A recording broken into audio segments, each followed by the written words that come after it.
J'ai décroché ce boulot en mai 1991 et à l'époque, ça m'a semblé être une vraie chance.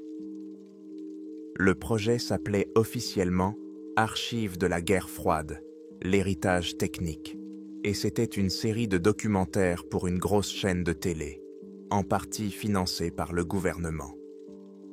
On était un groupe de 5 experts civils engagés pour documenter plusieurs sites souterrains, déclassés, construits au plus fort de la guerre froide. J'étais ingénieur consultant et mon boulot consistait à expliquer à l'équipe de tournage les caractéristiques structurelles des bunkers, à évaluer leur état et à veiller à la sécurité. C'était un boulot tranquille, presque académique. Du moins, c'est ce qu'on pensait tous au début. Notre dernier site sur la liste portait le nom de code Site B9.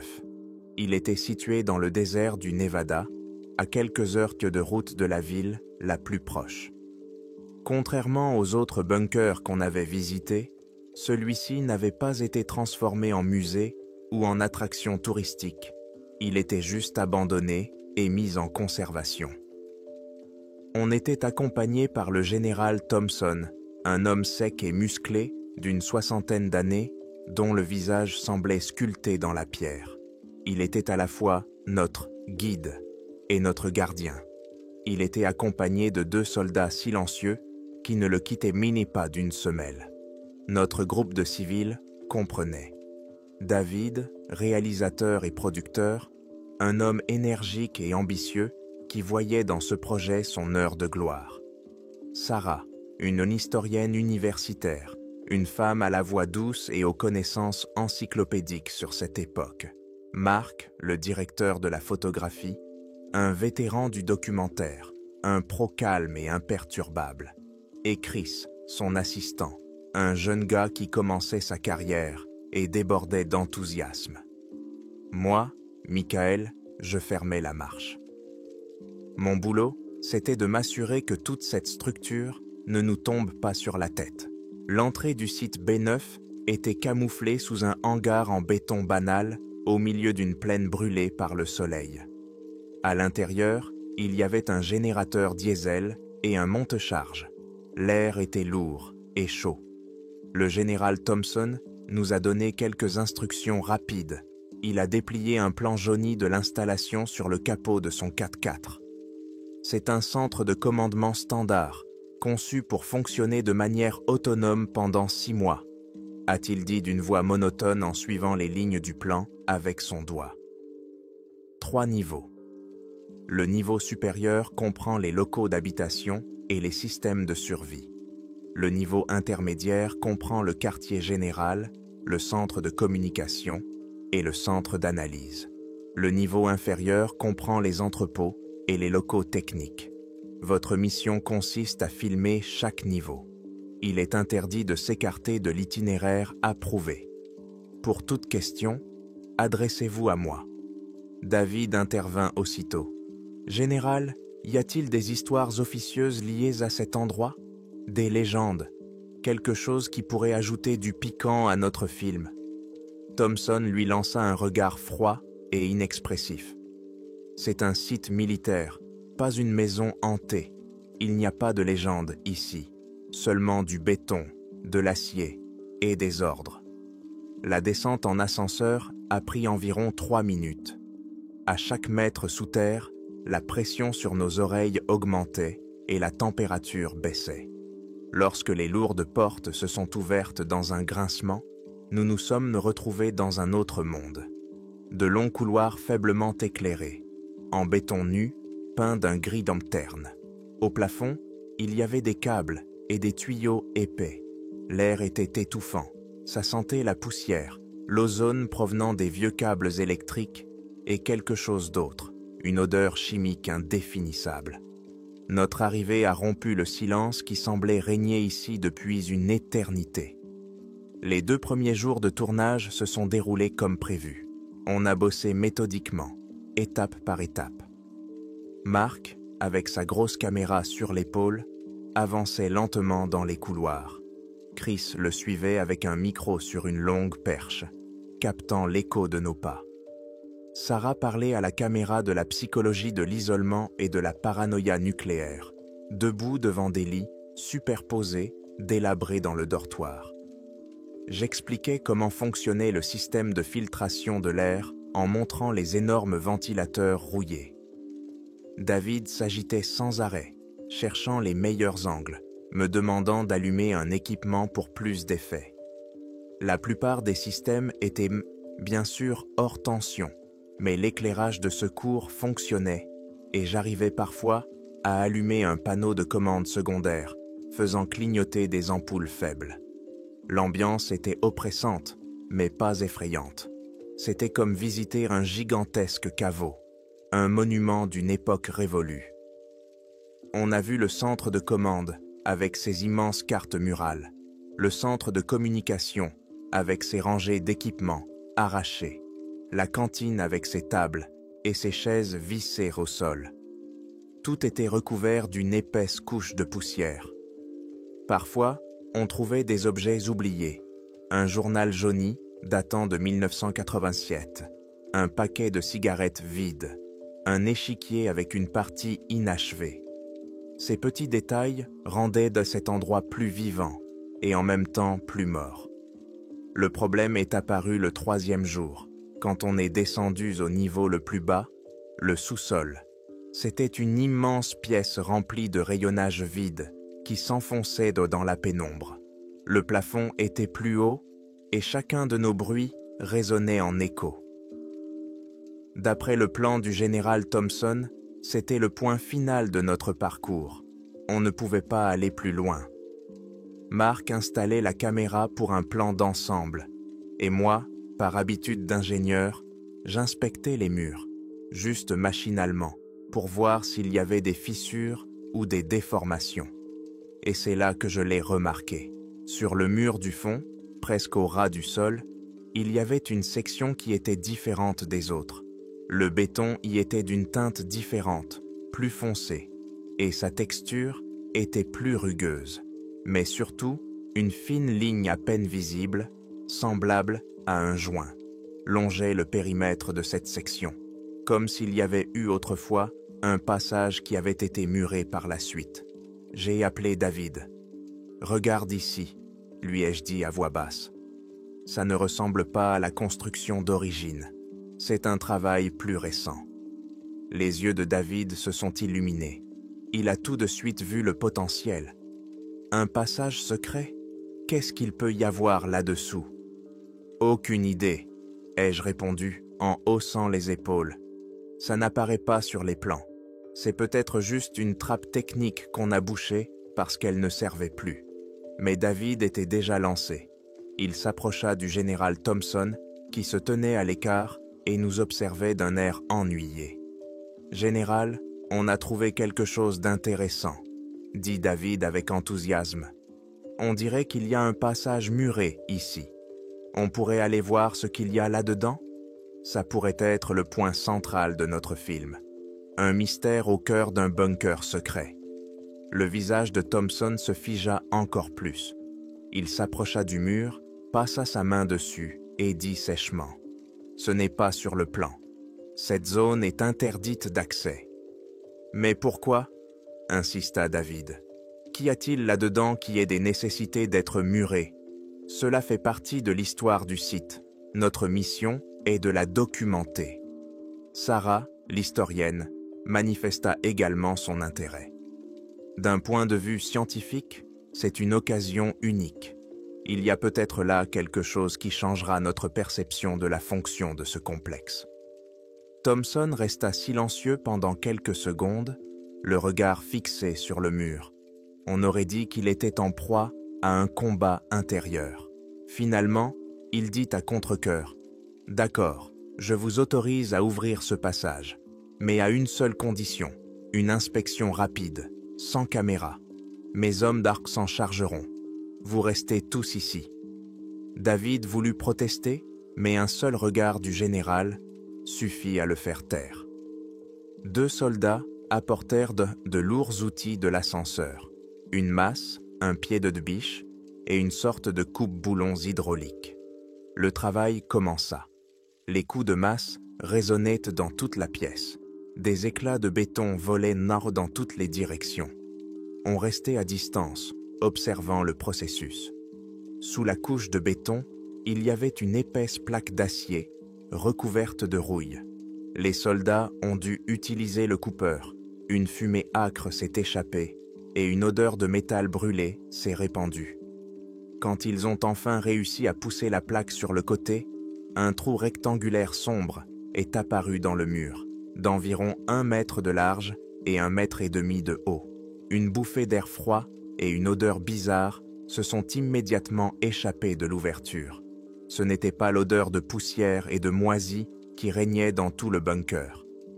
Ça sentait la terre humide, comme dans une cave, et aussi quelque chose de plus fort, métallique, comme l'odeur de l'ozone après un orage. On s'est tous approchés. Le général a éclairé l'intérieur avec une lampe puissante. Le faisceau a révélé un tunnel qui descendait dans l'obscurité. Il ne ressemblait à rien de ce qu'on avait vu dans le bunker. Les murs n'étaient mis pas en béton. Ils semblaient donc creusés dans la roche, rugueux et irréguliers, mais lisses à la fois, comme s'ils avaient été fondus. Et ils étaient recouverts d'une substance sombre et huileuse qui brillait faiblement à la lumière de la lampe. De l'eau coulait lentement du plafond. Les gouttes tombaient avec un bruit sourd sur le sol recouvert de la même substance visqueuse et sombre. Le tunnel descendait en pente douce et, après une dizaine de mètres, tournait en courbe pour disparaître de notre vue. On restait là, complètement silencieux, fasciné par ce spectacle.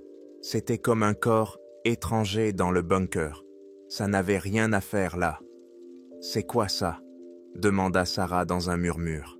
« Je sais pas », répondit Thompson, et pour la première fois, on sentit une pointe d'hésitation dans sa voix. « Ça ne devrait pas être là. » David rompit le silence. « Je dois filmer ça. Marc, la caméra. »« J'ai dit pas de caméra », l'interrompit sèchement le général. « L'inspection s'était terminée. Tout le monde quitte la pièce. Immédiatement. »« Vous ne comprenez pas » s'écria presque David. « C'est un scoop, un tunnel muré d'origine inconnue sous une base secrète. Les gens doivent voir ça. »« J'ai dit non » rétorqua Thompson en faisant un pas en avant et en bloquant le passage. Ces soldats se raidirent, la main sur leur arme. Pendant qu'ils se disputaient, Chris, le jeune assistant caméraman, qui était de rester tranquille jusqu'à présent, prit une décision. Il avait toujours été un peu dans l'ombre de Marc et avait toujours voulu se démarquer. Il avait dans les mains une petite caméra portable qu'il utilisait pour filmer des plans supplémentaires. D'un mouvement rapide et furtif, il alluma la puissante lampe torche intégrée à la caméra et, avant que quiconque ait eu le temps de réagir, il franchit le seuil. « Je vais juste jeter un coup d'œil, filer quelques secondes depuis le seuil, » lança-t-il par-dessus son épaule. « Stop, reculez, soldats !» cria Thompson trop tard, mais Chris était déjà à l'intérieur. Le faisceau de sa lampe perça l'obscurité, nous montrant que le tunnel s'enfonçait vraiment dans les profondeurs, sans fin apparente. Les murs brillaient d'humidité. Chris fit quelques pas, se retourna vers nous, nous sourit largement et leva le pouce. Puis il se retourna et s'enfonça plus loin dans le tunnel. On voyait sa silhouette s'éloigner, tandis que le cercle de lumière de sa lampe glissait sur les murs sombres et huileux. Puis il tourna au coin et la lumière de sa lampe disparut. Un silence total s'installa, seulement rompu par le bruit des rares gouttes qui tombaient du plafond. On regardait tous dans la bouche noire du tunnel. 1 minute passa, puis une autre. « Chris !» cria David. Sa voix résonna de façon anormalement forte et fut immédiatement engloutie par l'obscurité. Pas de réponse. « Christopher, reviens tout de suite, c'est un ordre !» a hurlé le général Thompson. Silence, même les gouttes avaient cessé de tomber. La même odeur froide et métallique émanait du tunnel. Elle semblait maintenant plus dense et plus lourde.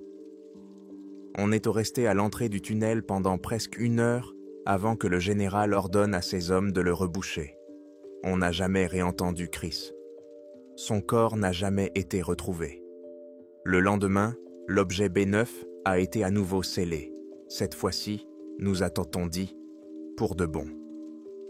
Quand la lumière de la lampe de Chris a disparu au détour du tunnel, le silence est devenu palpable. Il était oppressant, nous bouchait les oreilles plus fort que la pression à grande profondeur. On restait là, à scruter l'obscurité totale, comme si nos regards pouvaient de changer quelque chose, le ramener. Marc fut le premier à reprendre ses esprits. Il fit un pas vers l'ouverture et cria d'une voix rauque. « Chris, ne fais pas l'idiot, sors de là !» Sa voix, d'habitude calme et assurée, tremblait. L'obscurité engloutit le son, sans laisser de traces. Il n'y eut même pas d'écho. David semblait sortir de sa torpeur. Son visage était déformé par la rage et la peur. Il se tourna vers le général Thompson. « Faites quelque chose, envoyez vos hommes le chercher. »« Personne ne va nulle part, » répondit Thompson. Son visage était pâle, mais déterminé. Il regardait dans le tunnel comme s'il y voyait non pas simplement l'obscurité, mais quelque chose de concret, quelque chose qu'il connaissait. « Comment ça? Personne ne va rien faire » s'écria David. « Mon collègue, c'est là-bas, votre homme, on doit le sortir de là. Ce tunnel ne fait pas partie du site, il n'a pas été inspecté et n'est pas sûr. Je ne prendrai pas le risque de mettre d'autres personnes en danger, » répondit le général d'une voix calme. « C'est vous qui l'avez laissé entrer, » cria Sarah, son calme habituel s'étant évaporé. « Vous êtes responsable de lui. »« Il a désobéi à un ordre direct, » rétorqua froidement Thompson. Il se détourna de nous et donna des ordres à ses soldats par radio. Ses mots étaient mi-courts et techniques, dénués de toute émotion. Quelques minutes plus tard, on entendit un cliquetis métallique. Les deux soldats roulaient body vers l'ouverture, un appareil de soudure et une plaque d'acier qu'ils venaient de découper. À ce moment-là, on comprit tout. David se précipita vers l'ouverture pour leur barrer le passage. « Vous ne pouvez pas, il était là, il est vivant !» criait-il en repoussant l'un des soldats.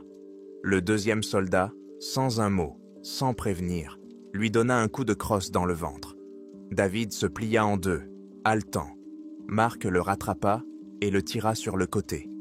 Je restais là, paralysé. Mon cerveau d'ingénieur refusait d'accepter ce qui se passait. Je regardais ce passage, ces murs bizarres et brûlés, essayant de trouver une explication logique. Un conduit volcanique, un ancien tunnel de lave découvert par hasard par les constructeurs du bunker. Mais l'odeur, cette odeur âcre d'ozone et de métal humide, ne correspondait à aucune théorie géologique. Et surtout, il y avait la réaction de Thompson. Il n'était pas surpris. Il était effrayé, mais c'était la peur de reconnaître quelque chose, pas celle de se retrouver face à l'inconnu. Il savait ce qu'était cet endroit. Les soldats ont remis la plaque d'acier en place. Le flash aveuglant du poste à souder a éclairé l'immense entrepôt. Le sifflement et le crépitement du métal brûlant étaient les seuls sons qui brisaient le silence de mort. Ils bouillonnaient le passage, ils enterraient Chris vivant, ou ce qu'il restait de lui. Chaque centimètre de soudure était comme un clou enfoncé dans le couvercle d'un cercueil. On restait là, à regarder, impuissant. Quand le boulot fut fini, le mur avait de nouveau l'air presque monolithique, à part la cicatrice fraîche et hideuse laissée par la soudure, une tache sombre sur le béton gris. On nous a fait sortir du niveau inférieur comme des prisonniers. Personne n'a dit un mot. Dans l'ascenseur, David était assis par terre, la tête entre les mains. Marc regardait le mur d'un air absent. Son visage était figé dans une expression de culpabilité profonde, car c'était lui qui avait amené Chris dans ce projet. Je regardais les boutons d'étage, les chiffres qui défilaient, et je ne pensais qu'à une chose. Nous avions ramené avec nous cette odeur métallique. J'avais l'impression qu'elle imprégnait nos vêtements, nos cheveux, qu'elle s'était incrustée dans notre peau. Une surprise nous attendait à la surface. Pendant les quelques heures que nous avions passées en bas, le paysage désertique avait changé. Plusieurs camions militaires et des jeeps étaient garés autour de l'entrée du bunker. Des hommes en uniforme que nous n'avions jamais vus auparavant sont apparus. On ne nous a pas laissé partir. On nous a conduits dans une tente militaire montée à la hâte où on a jeté plusieurs sacs de couchage et une caisse de rations sèches. Un garde a été posté à l'entrée.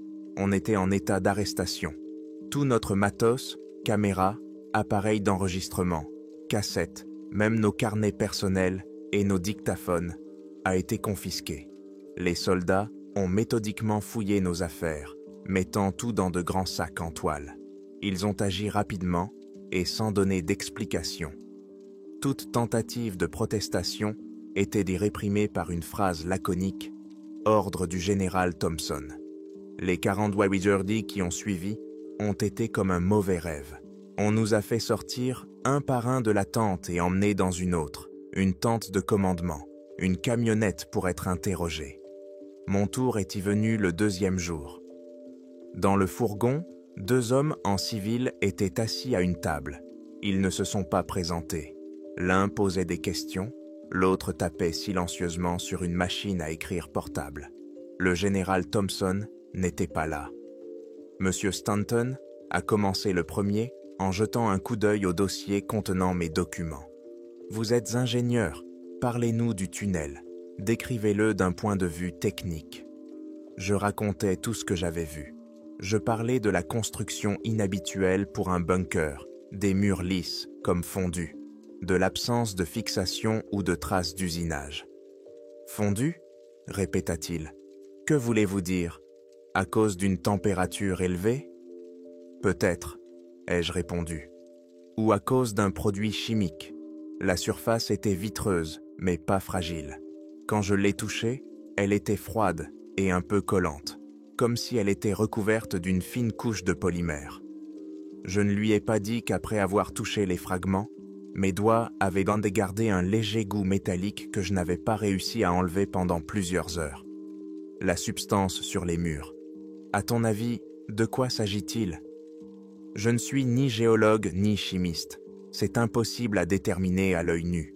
C'était brun foncé, presque noir, avec des reflets irisés à certains endroits. Ça avait l'air organique, mais ça sentait le métal. Ils ont posé des questions pendant des heures. Ils voulaient tout savoir.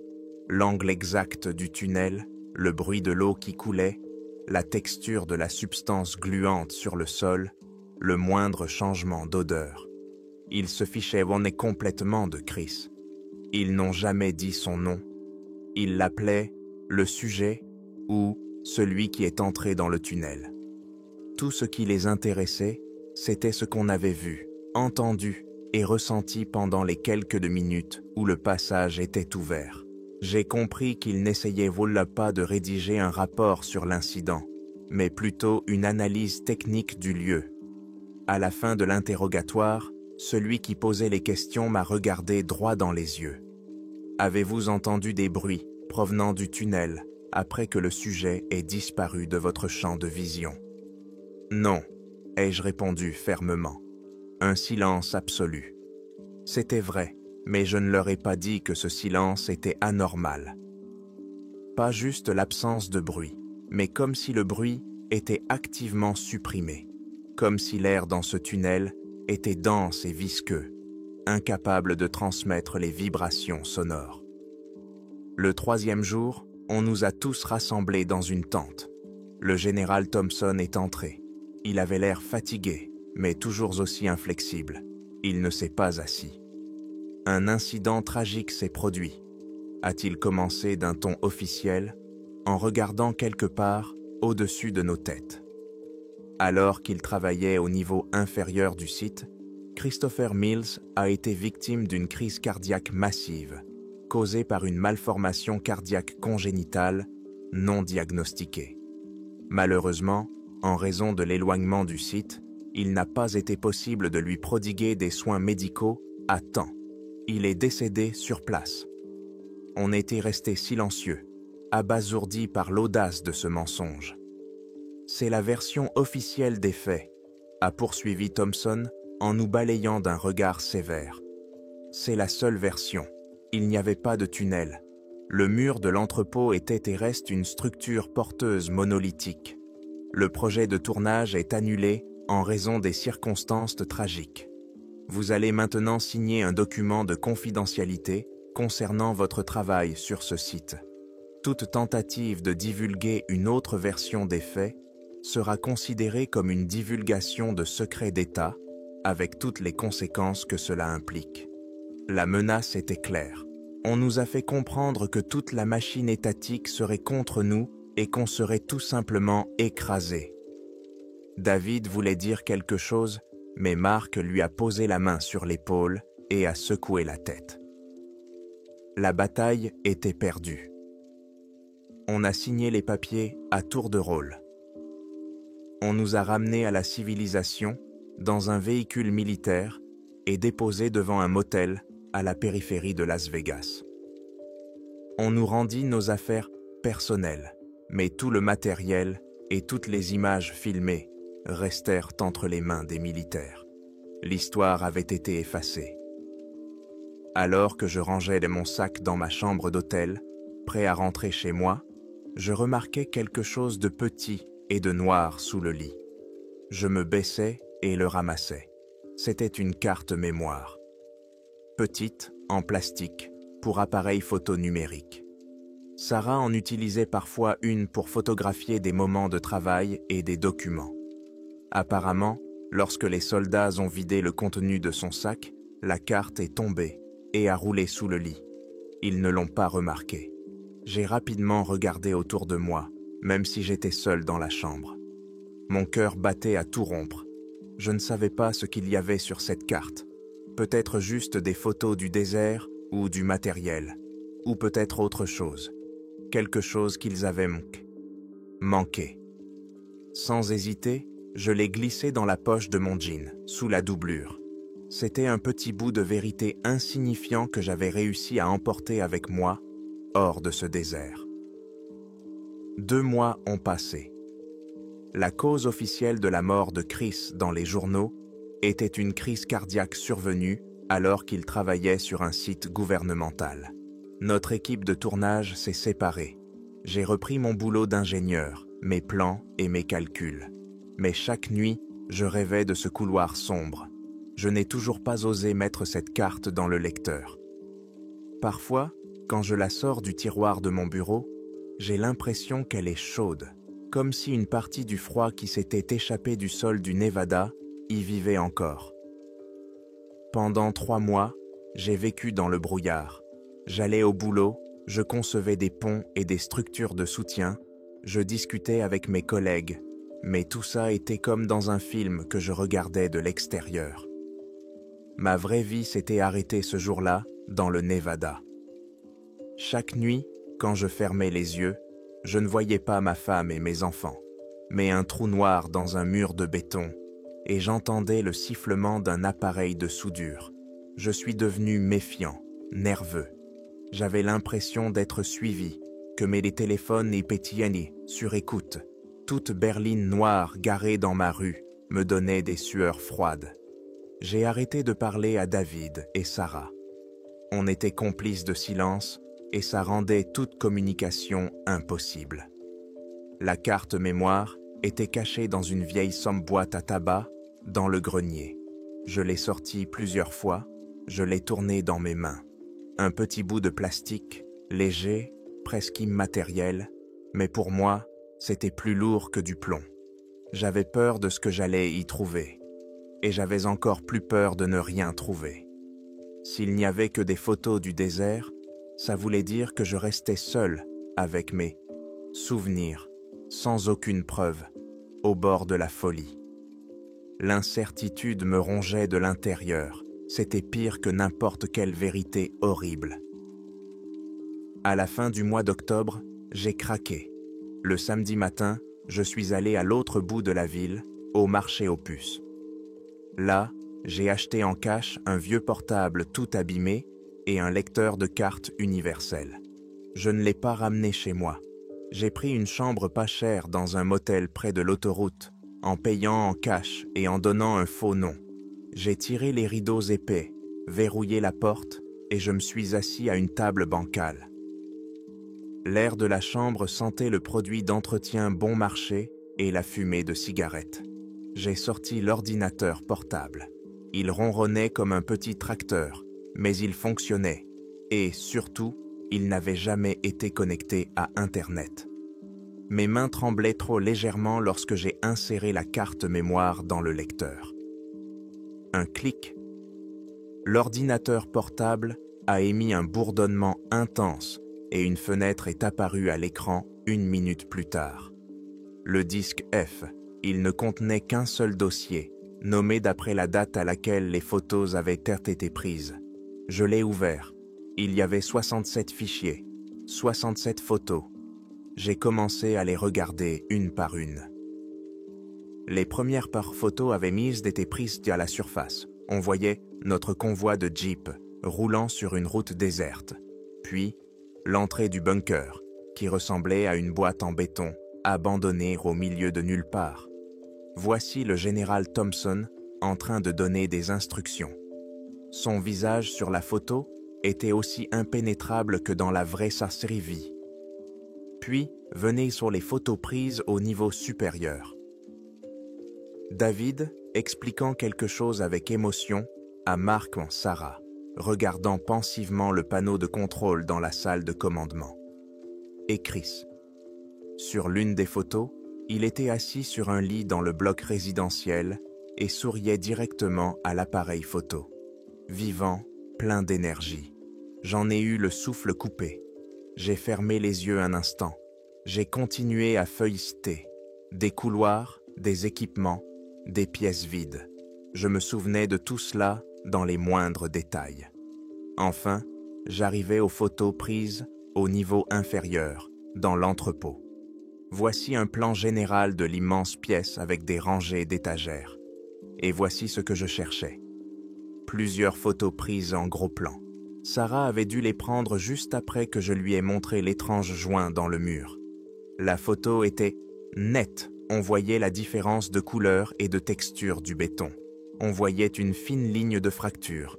C'était la preuve irréfutable que le mur n'était pas d'un seul tenant. Thompson avait menti. Les photos suivantes avaient été prises pendant que les soldats travaillaient. Des silhouettes floues, un nuage de poussière de béton, des éclats volant dans tous les sens. Et puis, une photo sur laquelle on voyait une plaque d'acier sombre derrière la couche de béton. Une preuve de plus. J'ai ressenti une satisfaction amère. Je n'étais pas fou. Tout cela était bien réel. J'ai cliqué sur le fichier suivant et mon cœur s'est arrêté. C'était une photo d'une ouverture. Sarah l'avait visiblement prise en cachette, depuis un point bas, pendant que tout le monde était encore sous le choc du spectacle et de l'odeur bizarre. Le flash de son appareil photo était moins puissant que la lampe puissante du général ou la lampe frontale de Chris, mais elle avait capturé les premiers mètres du tunnel avec une netteté impressionnante. Et ce que j'ai vu était bien pire que ce dont je me souvenais. Les murs, ils ne n'y ressemblaient pas à de la roche fondue. Ils en étaient, mais la roche elle-même avait une structure complexe, presque fibreuse. Cela ne ressemblait pas à une formation géologique. Ça ressemblait à l'intérieur d'un tube biologique géant, avec un réseau complexe de capillaires incrustés dans la pierre. Une substance sombre et brillante recouvrait les murs, non pas d'une couche continue, mais d'un motif ressemblant à un réseau vasculaire desséché. C'était à la fois dégoûtant et fascinant. Le tunnel n'avait pas été construit ni creusé. Il semblait avoir poussé là, mais ce n'était pas le plus effrayant sur la photo. J'ai agrandi l'image en regardant attentivement la partie où le tunnel commençait à se courber, disparaissant dans l'obscurité, à la limite de la portée du flash. Et j'ai vu ça, une silhouette, ou plutôt une partie de celle-ci. Elle était floue, imprécise, mais ses contours étaient indubitables. Près du mur, comme si elle en sortait, se tenait quelque chose. C'était grand et très fin, d'une couleur blanc pâle, presque grise. La surface semblait lisse, comme de l'os poli ou de la porcelaine ancienne. On ne voyait ni tête ni membres, seulement une silhouette verticale, anormalement allongée. Ça ne ressemblait ni à un humain, ni à un animal, ni à quoi que ce soit que j'avais déjà vu ou imaginé. C'était juste quelque chose. Debout là, dans le noir, à quelques 3 mètres de l'endroit où Chris avait disparu. J'étais complètement perdu. Je me suis affalé sur ma chaise, respirant difficilement. C'était ça qui l'attendait là-bas? C'était ça qu'il avait vu dans les dernières secondes de sa vie? J'ai feuilleté frénétiquement les photos restantes. Rien. Quelques photos floues. Du sol, du plafond. Apparemment, Sarah les avait prises à l'aveuglette, sans regarder, en baissant l'appareil photo. Et c'était tout. Pendant quelques 2 minutes, je suis resté assis à regarder l'écran. Cette tache pâle et floue sur le fond sombre du mur. Maintenant, je comprenais la nature de la peur du général Thompson. Il ne cachait pas simplement une construction illégale ou une expérience ratée. Ils essayaient faute de garder ça sous terre. Et nous, sans le vouloir, avions entrouvert le couvercle de cette boîte de Pandore. Le mensonge sur la crise cardiaque de Chris n'était pas juste un moyen d'éviter un scandale. C'était une opération de couverture. Quelque chose avait changé en moi. La peur n'avait pas disparu, mais elle était mêlée d'une colère froide et lucide. Je ne pouvais plus rester là, à essayer d'oublier.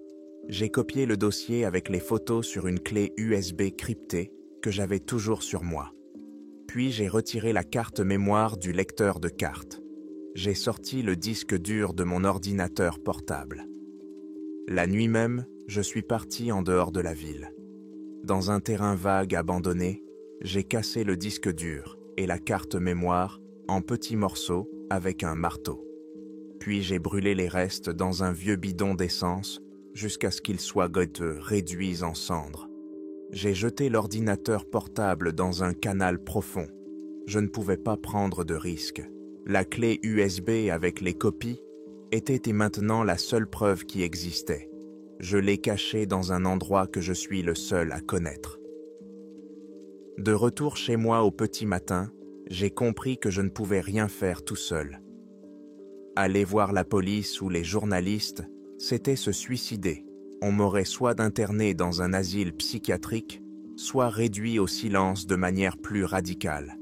J'avais besoin d'alliés, des gens qui étaient là, des gens qui avaient vu la même chose que moi. David était brisé. Sarah était probablement trop effrayée. Il ne restait qu'une seule personne. Marc, il avait perdu dans ce tunnel non seulement un collègue, mais aussi un ami et un élève. Sa douleur devait être plus forte que sa peur. J'ai ouvert l'annuaire téléphonique. J'ai trouvé le numéro de son petit studio de production, qu'il gardait pour des commandes privées. Je suis resté assis 10 minutes à regarder le téléphone, le doigt suspendu au-dessus des touches. Cet appel violait l'accord que j'avais signé. Il mettait en péril ma carrière, ma famille, ma vie. Cet appel signifiait qu'il n'y aurait plus de retour en arrière possible. J'ai appuyé sur le premier chiffre. Les sonneries dans le combiné semblaient assourdissantes dans le silence de ma chambre. J'ai compté jusqu'à 3, puis une voix féminine, neutre et professionnelle, a dit « Studio M Productions, bonjour ». J'ai hésité un instant, rassemblant mes idées. « Bonjour, je peux parler à Mark Riley ?»« Qui le demande ?» demanda poliment la secrétaire. Voilà le premier obstacle. Donner son nom, c'est laisser une trace, documenter notre contact. Mais je n'avais pas le choix. « Michael Stanton », ai-je dit en essayant de ne pas laisser ma voix trembler. « Un instant, s'il vous plaît. » Une musique impersonnelle et apaisante s'est mise à jouer dans le combiné. Une moquerie du destin. J'étais assis, agrippé au combiné, et chaque seconde d'attente me semblait une éternité. Enfin, la musique s'est arrêtée, et j'ai entendu sa voix. Elle était différente, sourde, fatiguée, dépourvue de l'énergie dont je me souvenais. « Oui, je vous écoute. »« Mark, c'est Michael Stanton. » Il y eut un silence au bout du fil, un long silence lourd, chargé de tout ce que nous avions vécu. J'entendais sa respiration. « Pourquoi tu m'appelles, Michael ?» finit-il par dire. Il n'y avait pas de surprise dans sa voix, seulement de la méfiance et une pointe d'hostilité. « Tu sais qu'on ne doit pas se parler. »« Je dois te voir », dis-je rapidement avant qu'il ne raccroche. « C'est important. Ça concerne l'objet B9. Et Chris. » J'ai fait une pause. « J'ai quelque chose à te montrer. »« Non, » a-t-il répondu sèchement. « Non, cette affaire est classée. Oublie ça, Michael. Oublie et passe à autre chose. » Il ne plaisantait pas. Je pense qu'il nous surveille toujours. Il a murmuré les derniers mots. J'ai compris qu'il avait aussi peur que moi. Mais je ne pouvais pas reculer. C'était ton pote, Marc, ton élève. On lui doit bien ça. On ne peut pas juste les laisser dire qu'il a eu une crise cardiaque et faire comme si de rien n'était. Je touchais là où ça faisait mal, et je le savais. C'était cruel, mais nécessaire. Le silence se fit à nouveau dans le combiné. Cette fois, il était différent. Pas hostile, mais plein de doutes. « D'accord, » capitula-t-il. Sa voix était à peine audible. « Après-demain, à midi. Glenwood Park, près de la fontaine centrale. Viens seul. Pas de téléphone, pas d'enregistreur. Rien. Si je remarque quelque chose de louche, je partirai. Je serai seul, ai-je promis. » Il a raccroché sans dire au revoir.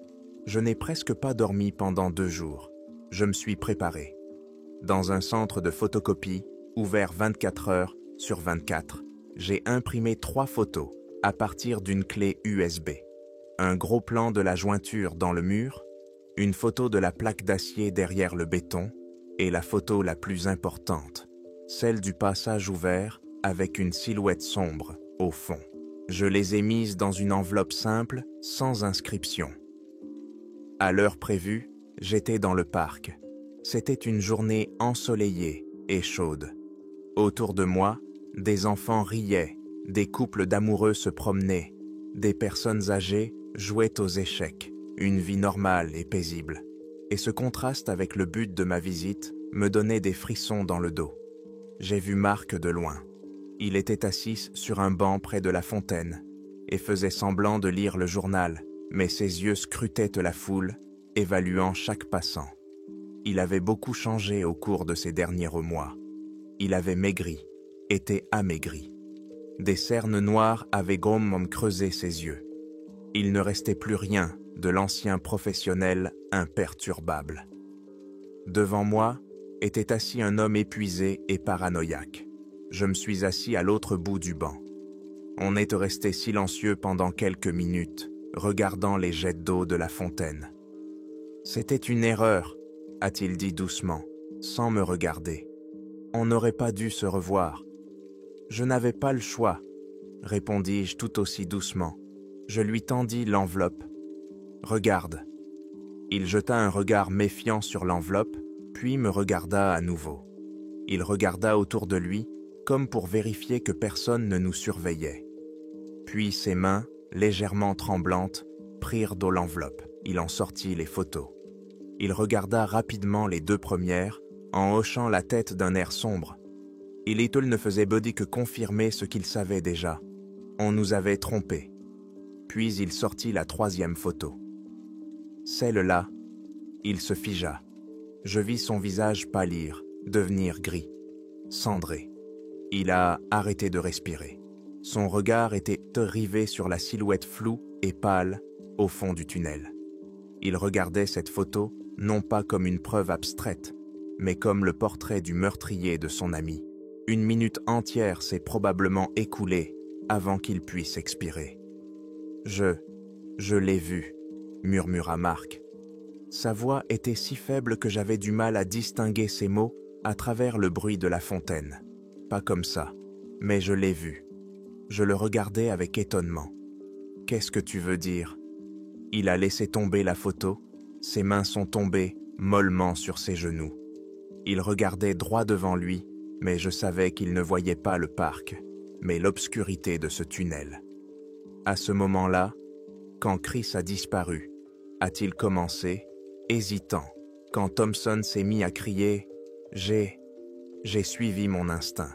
Je suis caméraman. J'ai pointé ma caméra vers le passage. J'avais un téléobjectif puissant. J'ai réussi à zoomer au maximum sur le coude, derrière lequel il avait disparu. Il s'est tu, déglutissant. On ne voyait presque rien, juste l'obscurité. Mais pendant une fraction de seconde, un reflet, peut-être sur les murs, a capté un mouvement.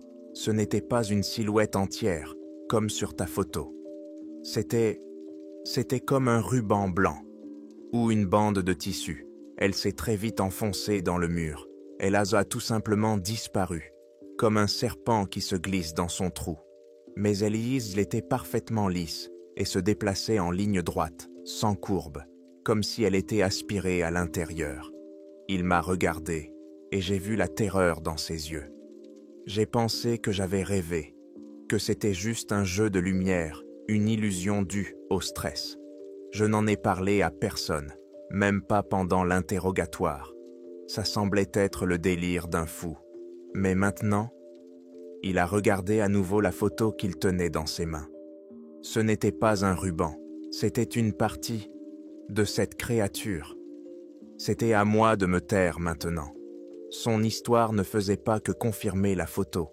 Elle la rendait encore plus horrible. La créature ne se contentait pas de rester là.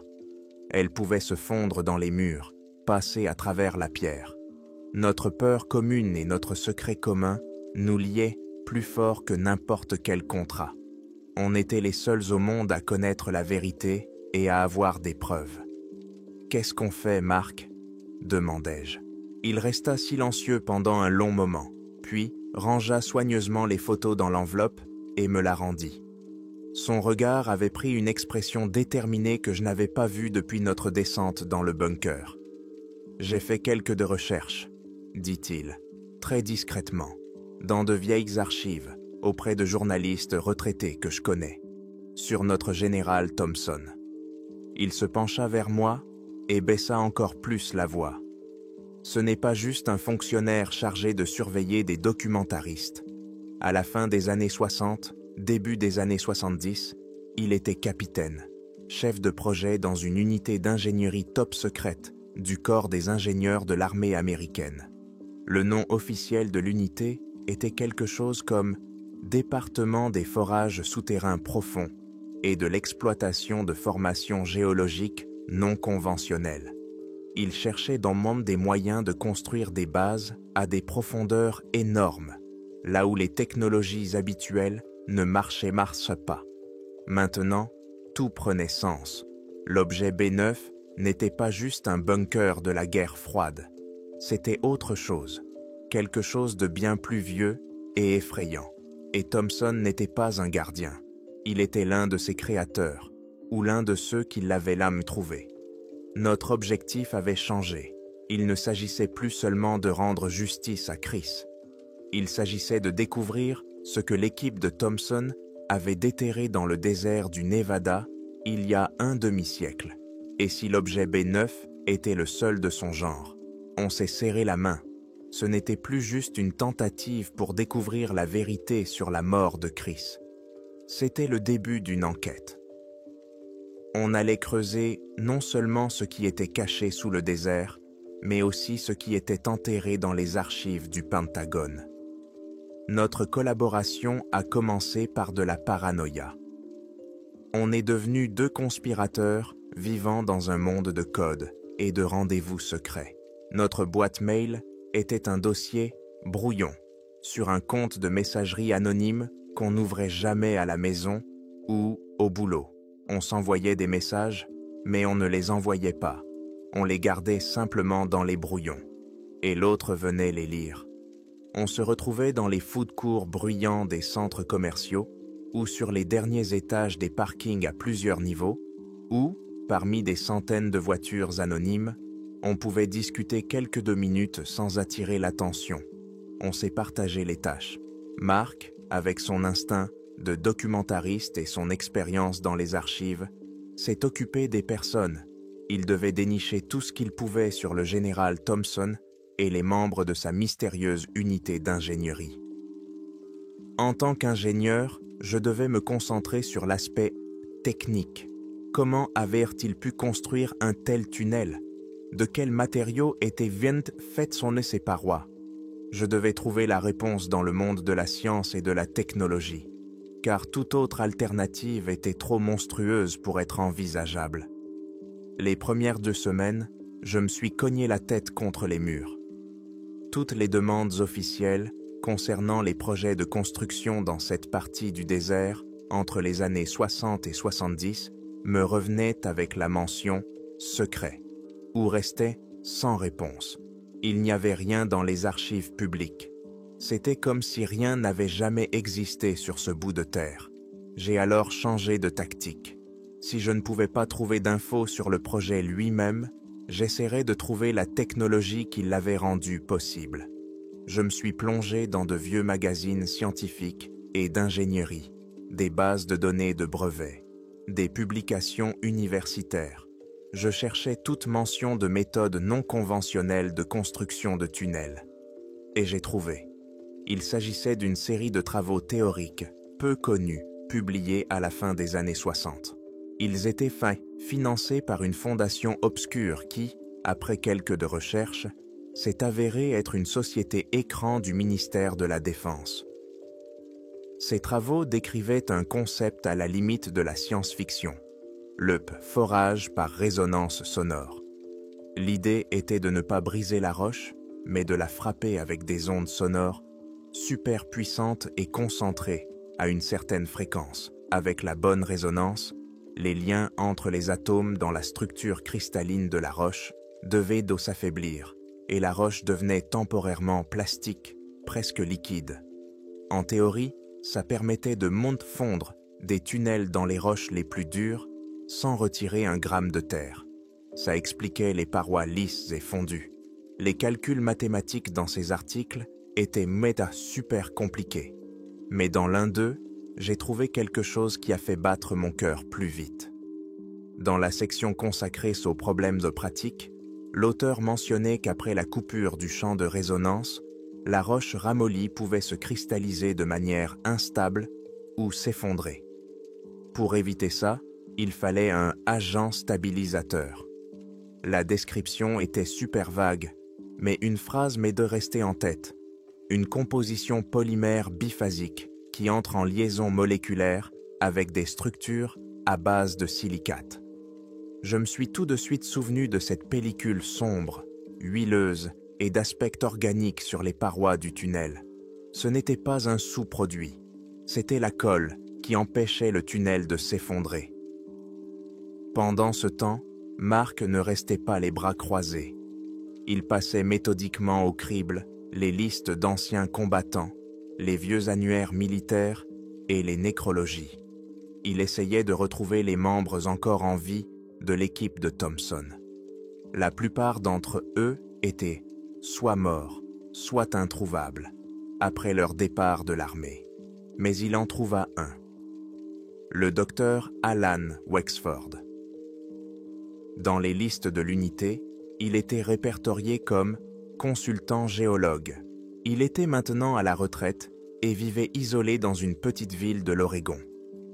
Marc trouva même une note dans un journal local en ligne datant d'1 an. Le docteur Wexford avait fait un don important pour la rénovation de la bibliothèque municipale. Il était bien vivant et semblait mener une vie tout à fait normale. Il était notre seule chance d'entendre le récit d'un témoin oculaire. Mais comment l'approcher? L'appeler et lui dire « Bonjour, nous savons que vous avez construit quelque chose il y a 40 ans près du Nevada. Racontez-nous l'histoire du monstre dans le tunnel ?» C'était le meilleur moyen de l'effrayer et d'attirer sur nous une attention indésirable. Pendant qu'on se creusait la tête, Marc a fait une autre découverte. Il a trouvé un bulletin numérisé d'une université datant de 1972. Il y avait une petite note sur une conférence donnée par le docteur Wexford à des étudiants en géologie. La conférence s'appelait « Formes de vie endolytique et géomorphologie souterraine ». Les endolites, c'est des organismes qui vivent à l'intérieur des roches. Mais le plus important, c'était dans le résumé de la conférence. Je me souviens encore de cette phrase mot pour mot. Le docteur Wexford a parlé d'une découverte étonnante d'écosystèmes non basés sur le carbone, trouvés dans des formations géologiques profondes, qui remettent en question notre définition même de la vie. Des écosystèmes non basés sur le carbone. Ce n'était plus un problème d'ingénierie, c'était quelque chose d'autre. Cette silhouette pâle dans le tunnel faisait-elle partie d'un tel écosystème? Le soir où je suis sorti de la bibliothèque publique où j'avais passé les dernières heures, je l'ai remarqué, une Ford noire, garée de l'autre côté de la rue, vitres teintées, aucune plaque d'immatriculation. Je ne voyais pas qui était à l'intérieur. J'ai marché dans la rue, tourné au coin et accéléré le pas. Je ne me suis pas retourné, mais je sentais un regard dans mon dos. C'était peut-être juste mon imagination qui me jouait des tours. Mais quand j'ai revu la même voiture, le lendemain, garée à un pâté de maison de mon bureau, j'ai compris que ce n'était pas une coïncidence. Ils savaient donc qu'on enquêtait. Le réseau invisible dont Marc avait parlé commençait à prendre forme. On s'est retrouvés le soir même dans un parking désert. J'ai parlé à Marc de la voiture. Il m'a écouté et son visage est devenu encore plus sombre. « Ils sont sur notre piste », a-t-il dit. Ou alors ils font juste une surveillance préventive. Quoi qu'il en soit, on n'a plus le temps de tergiverser. On doit parler à Wexford. C'est maintenant ou jamais. On devait agir. On a mis un plan en place, une histoire. Moi, Michael Stanton, ingénieur, je deviendrai pigiste pour un magazine d'histoire technique peu connu. Je prépare un article sur les avancées techniques oubliées de la guerre froide.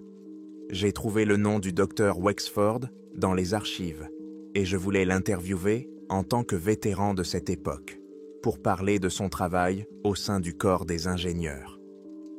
Ça semblait crédible, pro et, surtout, ennuyeux.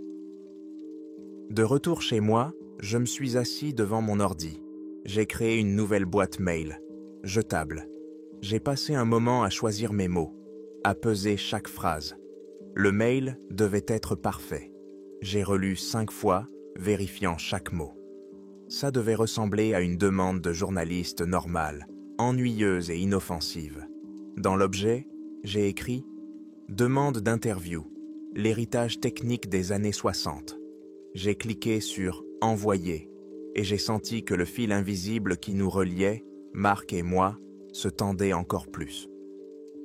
On avait lancé l'appât. Il ne restait plus qu'à attendre que le vieux géologue morde à l'hameçon ou que quelqu'un d'autre se fasse prendre. La réponse est arrivée 3 jours plus tard. 3 jours pendant lesquels j'ai vu la Ford noire partout, dans le rétroviseur, sur le parking du supermarché, au bout de la rue quand je sortais les poubelles. Puis, aussi soudainement qu'elle était apparue, elle a disparu. Ce vide était encore plus effrayant que d'être observé. Ils ont arrêté de me suivre et ont commencé à attendre. La réponse de Wexford était courte et étrangement banale. « Bonjour, Monsieur Stanton. Personne ne s'est intéressé à ce travail depuis longtemps. Je dois dire que je suis surpris. Venez samedi prochain. Je serai disponible quelques heures après le déjeuner. » L'adresse suivait. Aucune question, aucun soupçon. Comme s'il attendait ma lettre. Marc et moi avons décidé que j'irais seul. Ma couverture de journaliste n'aurait pas tenu le coup avec une deuxième personne. Marc devait rester en contact, suivre l'actualité et être prêt à donner l'alerte si nécessaire, même si nous savions tous les deux que c'était inutile. J'ai acheté un billet d'avion pour Portland à mon nom. Plus besoin de se cacher. J'étais sur leur radar et la seule façon de survivre était de jouer leur jeu, en faisant semblant de ne pas comprendre qu'il s'agissait d'un jeu. La petite ville où vivait Wexford était un endroit calme et endormi, perdu au milieu des forêts toujours vertes de l'Oregon. Sa maison était isolée, au bord d'un lac propre et froid, un endroit trop parfait, trop paisible pour quelqu'un qui cachait de tels secrets. J'ai garé la voiture de location et je me suis approché de la porte, sentant dans ma poche la clé USB enveloppée dans du papier aluminium qui appuyait sur ma cuisse. C'est Alan Wexford en personne qui m'a ouvert la porte. C'était un homme très vieux, d'apparence fragile, avec une chevelure blanche et des yeux incroyablement vifs et clairs. Il m'a souri et m'a invité à entrer. La maison sentait les vieux livres et le bois. On s'est assis dans des fauteuils, près d'une grande fenêtre, donnant sur le lac. Il nous a servi du café. L'ambiance était tellement normale et apaisante que je me suis senti un instant idiot d'être venu avec mes théories du complot chez un vieil homme simple. J'ai commencé l'interview en suivant strictement la légende. J'ai posé des questions sur les études géologiques des années 60, sur les difficultés du travail dans le désert, sur les méthodes de construction habituelles. Wexford a répondu patiemment et en détail, sans rien dire qui ne puisse être trouvé dans des sources ouvertes. Ça a duré une vingtaine de minutes. Puis, il a posé sa tasse sur la table, m'a regardé droit dans les yeux et m'a dit « Arrêtons cette mascarade, Monsieur Stanton. Vous n'êtes pas venu ici pour ça. Vous êtes venu pour l'objet B9. » Je suis resté figé, ma tasse à la main. Le sang a quitté mon visage. Il a souri tristement. « Ils m'ont dit que vous viendriez. Ils ont appelé hier. Ils ont dit qu'un jeune ingénieur persévérant s'intéressait de manière malsaine à de vieilles affaires. Ils me surveillent toujours. Et sur vous. Ce ne sont pas de mauvaises personnes, Monsieur Stanton. Ils sont juste très, très effrayés. » Je restais silencieux, ne sachant pas quoi dire.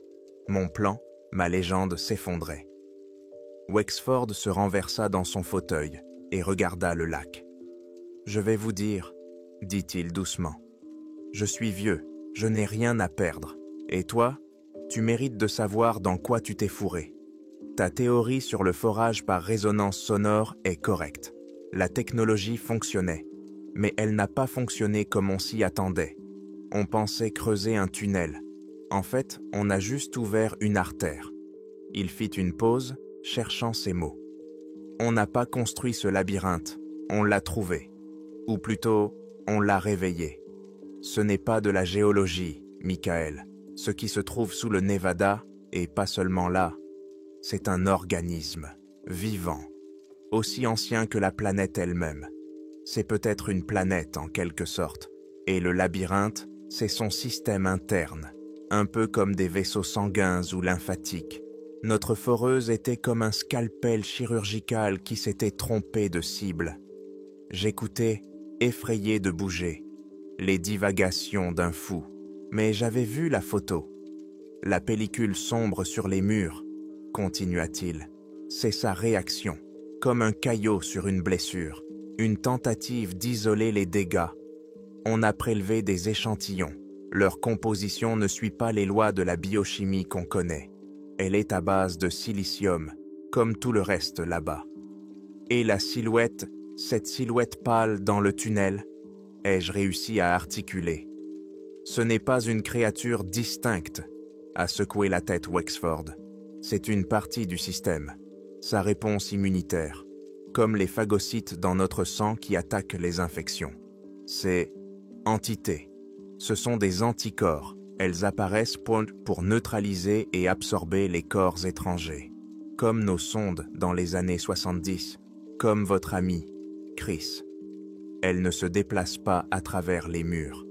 Les murs, c'est aussi elles. Elles changent simplement de forme. Elles se développent à partir d'elles-mêmes là où c'est nécessaire.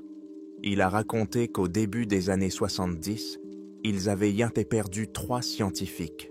Ils avaient, non, tout simplement, disparu. C'est alors qu'ils ont compris. Ils n'avaient même pas découvert une nouvelle source d'énergie ou un nouveau moyen de construction. Ils avaient s'en frappé à la porte de quelque chose d'incompréhensible et hostile à leur présence. Le projet a été immédiatement abandonné. Toutes les données ont été classées secrètes. L'objectif n'était plus d'étudier, mais de contenir. Le général Thompson et ses semblables ne sont pas des méchants, a dit Wexford. Ce sont des gardiens. Les gardiens du secret le plus terrifiant de l'histoire de l'humanité. Ils n'ont pas scellé le passage pour cacher la mort de votre ami. Ils l'ont scellé pour apaiser ce qu'ils ont dérangé. Ils ont peur que toute nouvelle intrusion provoque une réaction à laquelle nous ne survivrons pas. Ils ont verrouillé la porte non pas d'un bunker, mais de l'enfer, en espérant qu'elle ne s'ouvrira plus jamais. Quand je suis parti, Wexford m'a arrêté à la porte. Maintenant, vous êtes aussi un gardien, Monsieur Stanton. Cette vérité n'est pas une arme que l'on peut utiliser. C'est un fardeau que l'on doit porter en silence jusqu'à la mort. Il m'a regardé dans les yeux. Et encore une chose, B9 n'est pas le seul point de contact. Il y en a eu d'autres. B7 dans les Andes, B12 sous les glaciers de l'Antarctique. On a trouvé des traces de ce système partout. On est comme des enfants qui ont trouvé un baleine endormie sur la plage et qui la piquent avec un bâton, sans savoir quand elle va se réveiller. Je roulais sur une route forestière, et le monde autour de moi était le même, mais en même temps complètement différent. Le ciel, les arbres, le lac, tout semblait être une fine coquille fragile, sous laquelle dormait quelque chose d'énorme et d'incompréhensible. À un demi-mile de la maison de Wexford, sur le bord d'une route insignifiante, je l'ai vue, une Ford noire. Elle ne m'a pas suivi, elle laissait rester là. Il n'avait pas l'intention de m'arrêter. Il voulait juste s'assurer que j'avais compris les règles du jeu. J'ai repris mon boulot, ma vie de famille. Je conçois des ponts. Je vérifie la résistance du béton et de l'acier pour m'assurer qu'ils supporteront la charge. J'ai brûlé la clé USB et je n'ai plus jamais donné de nouvelles à Mark. L'histoire est terminée. Mais parfois, la nuit, quand le sol sous ma maison vibre légèrement au passage d'un train de marchandises, je retiens mon souffle et j'écoute, essayant de comprendre s'il répond. Hier soir, j'ai vu pour la première fois l'une d'elles aux informations, une photo d'un gigantesque gouffre karstique qui s'est soudainement formé en Sibérie. Les géologues sont perplexes, mais en regardant ses bords parfaitement lisses et fondus, je sais que ce n'est pas un gouffre. C'est juste quelqu'un qui a ouvert une autre fenêtre pour regarder dehors.